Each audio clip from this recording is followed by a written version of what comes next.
चिंता और तकलीफ में इंसान तभी रहता है जब वो खुद के लिए कम और दूसरों के लिए ज्यादा जीता है, और फिर हमेशा परेशान रहता है। कड़वा है लेकिन सच है।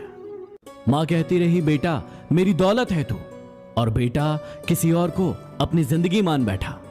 काश लोग ये बात समझ जाए कि रिश्ते एक दूसरे का ख्याल रखने के लिए, एक दूसरे का इस्तेमाल करने के लिए नहीं।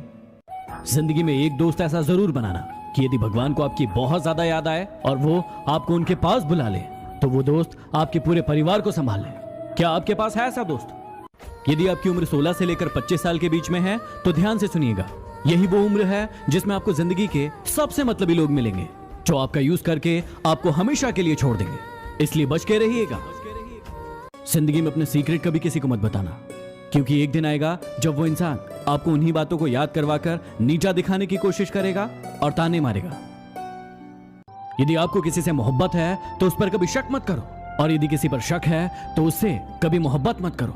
इंसान ये दोनों चीजें एक साथ कर लेता है और फिर जिंदगी भर परेशान रहता है। यदि कोई इंसान आपको धोखा दे रहा है और आपको पता चल गया, तो पता है आपको क्या करना चाहिए?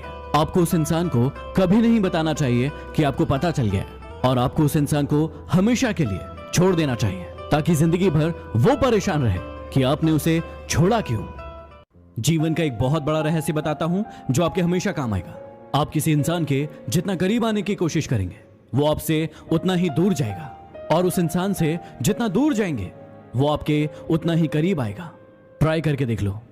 एक बार एक चिड़िया ने मधुमक्खी से पूछा कि तुम इतनी मेहनत करके शहद इकट्ठा करती हो और ये इंसान 1 सेकंड में उसे तोड़ कर ले जाता है, तुम्हें गुस्सा नहीं आता? मधुमक्खी मुस्कुराई और जवाब दिया कि इंसान मेरा शहद ले जा सकता है, लेकिन मेरे शहद बनाने की कला नहीं ले जा सकता। यदि आपके साथ भी ऐसा होता है तो चिंता ना करें, आपकी कला आपसे कोई नहीं चुरा सकता। कई बार आप मेहनत करना शुरू करते हैं और गिर पड़ते हैं, लेकिन आप हार नहीं मानते। आप उठते हैं, खड़े होते हैं और फिर से मेहनत करते हैं, लेकिन फिर से आप नीचे गिर जाते हैं। अब यहाँ पर कई लोग हार मान लेते हैं, लेकिन कभी हार मत मानिएगा, क्योंकि आपकी मेहनत कभी बेकार नहीं जाती। चलिए आज देखते हैं कि आपका दिमाग कितना तेज है और आप उससे कितनी जल्दी काम ले सकते हैं। ऊपर आपको हाथों की 2 पोजीशन दिखाई दे रही है, और आपको इन पोजीशंस को दोनों हाथों से बार बार जल्दी जल्दी बदलना है, और ये आपको करना है 10 बार। यदि आप ऐसा कर पाते हैं तो आपका दिमाग वाकई में बहुत तेज है।